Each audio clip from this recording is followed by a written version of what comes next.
আসসালামু আলাইকুম বন্ধুরা, আমি আশরাফুল আকাশ। তো আজকে আমরা দুইয়ের পরিপূরকের ব্যবহার শিখব। তুমি যদি আমার চ্যানেলে নতুন হয়ে থাকো তাহলে অবশ্যই আমার চ্যানেলটিকে সাবস্ক্রাইব করে রাখবে। তো চলো টিউটোরিয়ালটি শুরু করা যাক।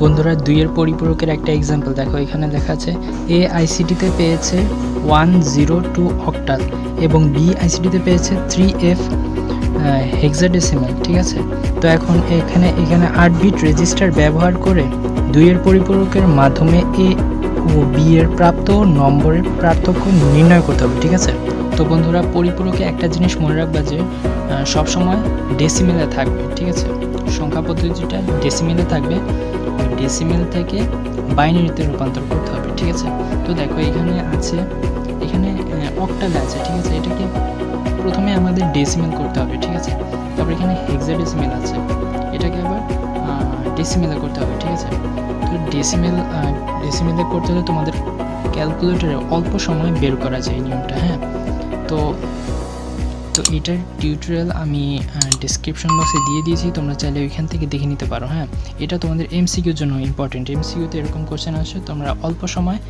ক্যালকুলেটরের মাধ্যমে তোমরা বের করে নিতে পারবা। হ্যাঁ, অক্টাল থেকে বাইনারি, বাইনারি থেকে অক্টাল, ডেসিমেল থেকে বাইনারি, এরকম। ঠিক আছে, এটা ক্যালকুলেটরের মাধ্যমে তোমরা 1 মিনিটের মধ্যেই বের করতে পারবা। হ্যাঁ, তো দেখো এর 102 অক্টাল, এর ডেসিমেল মান হচ্ছে 66। ঠিক আছে, তারপর 3F হেক্সাডেসিমেল, এর ডেসিমেল মান হচ্ছে 63। ঠিক আছে, এখন দেখো এর যোগ করতে হবে। ঠিক আছে, এর দেখো 66 ডেসিমেলে আছে প্লাস 63। হ্যাঁ, এটা যেহেতু পরিপূরক করতে হবে সে কারণে মাইনাস। হ্যাঁ, ডেসিমেলে আছে। তো প্রথমে যে সংখ্যাটা আছে ডেসিমেল 66। হ্যাঁ, 66 ডেসিমেল এর বাইনারি সংখ্যাটা হচ্ছে 100010। ঠিক আছে, এর বাইনারি মানটা এটা। হ্যাঁ, এটা তোমরা ক্যালকুলেটরের মাধ্যমে বের করতে পারবা 1 মিনিটে। হ্যাঁ, তোমরা ডিসক্রিপশন বক্সের থেকে ওইটা দেখে নিবে ওই টিউটোরিয়ালটি। হ্যাঁ, তারপর দেখো 8 বিট রেজিস্টার করতে হবে। এখন 8টা বিট তৈরি করতে হবে। এখানে আছে 7টা বিট। ঠিক আছে, একটা বিট যোগ করার জন্য একটা শূন্য প্রথমে বসিয়ে দেবা। হ্যাঁ, অ্যাড করে দেবা। তো অ্যাড করার পর তো তারপর 8টা বিট হয়ে যাবে। হ্যাঁ, এখন দেখো 8টা পূরণ হয়ে গেছে। এখন দেখো তারপর 63 এর বাইনারি মানটা বের করতে হবে তোমাদের। 63 এর বাইনারি মান হচ্ছে 111111। ঠিক আছে, 6টা 1। ঠিক আছে, 6টা বিট আছে। তো এখন এটাকে 8 বিট রেজিস্টার করতে হবে। এখন 8 বিট রেজিস্টার করার জন্য 6টার সাথে 2টা শূন্য অ্যাড করতে হবে। শূন্য অ্যাড করলেই এখন 8 বিট হয়ে গেছে। দেখো 8টা বিট হয়ে গেছে। এখন দেখো 63কে 1-এর পরিপূরক করতে হবে।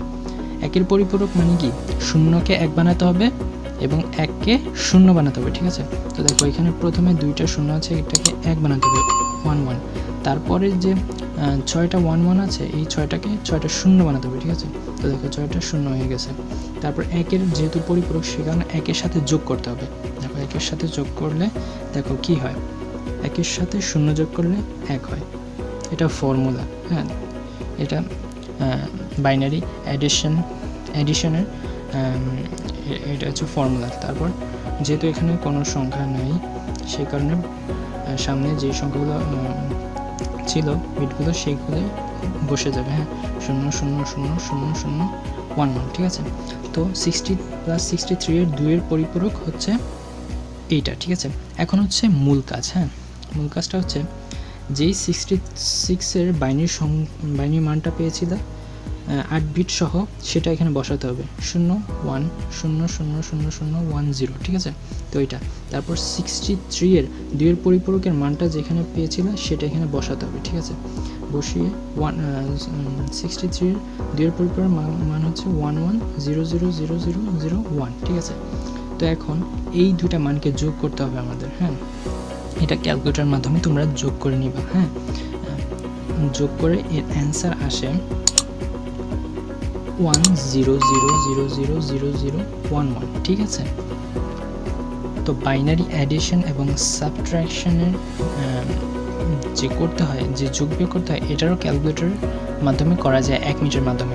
তারও আমি ভিডিওটার লিঙ্ক আমি ডিসক্রিপশন বক্সে দিয়েছি, তোমরা চাইলে এটাও দেখে নিতে পারো। হ্যাঁ, তো তারপর এর অ্যান্সার আসে এটা। ঠিক আছে, তো প্রথমে যে সংখ্যাটা আছে 1, হ্যাঁ, এটা হচ্ছে ক্যারি বিট। ঠিক আছে, হ্যাঁ চিহ্ন বিট, তো এইটাকে ধরা যাবে না, ঠিক আছে, সামনে যেটা আছে সেটাকে ধরা যাবে না।